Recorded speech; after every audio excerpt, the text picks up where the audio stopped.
তাই কি সার্চ কমিটিটা আইনের মধ্যে নিয়ে আসতে হবে, সেটা এখন যদি এগ্রিমেন্ট আসে, কারণ সার্চ কমিটি সাচিবিক দায়িত্ব পালন করবে, আর এই সুপার 5 তো সাচিবিক দায়িত্ব পালন করবে না। সাচিবিক দায়িত্ব কাউকে তো পালন করতে হবে, কিন্তু ওই সাচিবিক কাজের জন্য তো একটা সেক্রেটারি লাগবে। তাদের তো সিলেকশন কমিটির উপরে ক্ষমতা না। মঞ্জু ভাই, এখানে একটু আমি সালাউদ্দিন ভাইয়ের কথাটাকে একটু ক্লিয়ার করে দিলে হয়তো মাননীয় সহসভাপতি। প্রথমত এই প্রস্তাবে, কমিশনের প্রস্তাবে কিন্তু অলমোস্ট এই অপশনটা আছে যে মেয়াদ শেষ হইবার যেভাবে করবেন, যেটা বললেন যে আইনের দ্বারা নির্ধারিত, বোঝা যাচ্ছে যে ক্যাবিনেট সেক্রেটারি নেতৃত্বে বা যেটা আছে তারা যে ভূমিকাটা এখন পালন করেন সেই ভূমিকাটা তারা হয়তো অব্যাহত রাখবেন।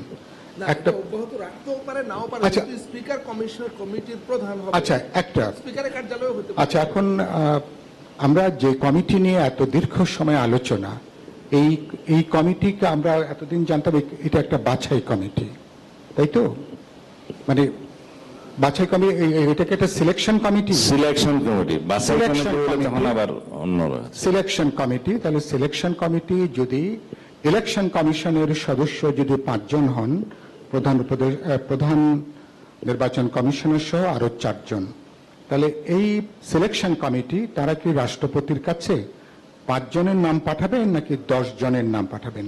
যদি 5 জন যেটাই পাঠান, তাহলে একটা প্রশ্ন, তাহলে তাদেরও সেখানে একটা ঐক্যমত হবার বিষয় আছে, একটা সম্মতির ব্যাপার আছে। সেটা একটা কিভাবে, যদি আপনি একমত হতে না পারেন তাহলে সিদ্ধান্তটা কিভাবে হবে, এটা একটা প্রশ্ন।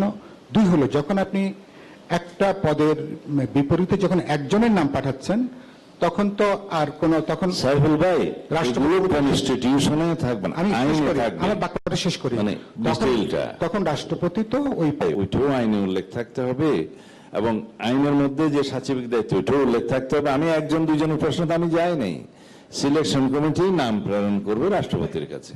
কিন্তু কমিশনের প্রস্তাব হলো যে একজন করে পাঠাক, যদি সবাই মনে করে যে 1 জন করে থাকলে ভালো হয়, পাঠাক। আলোচনাটা হচ্ছে 1 জন করে পাঠানোর ক্ষেত্রে যদি কমিটি একমত হতে না পারে, তাহলে সিদ্ধান্তটা কিভাবে হবে, মূল আলোচনাটা এইখানে হচ্ছে।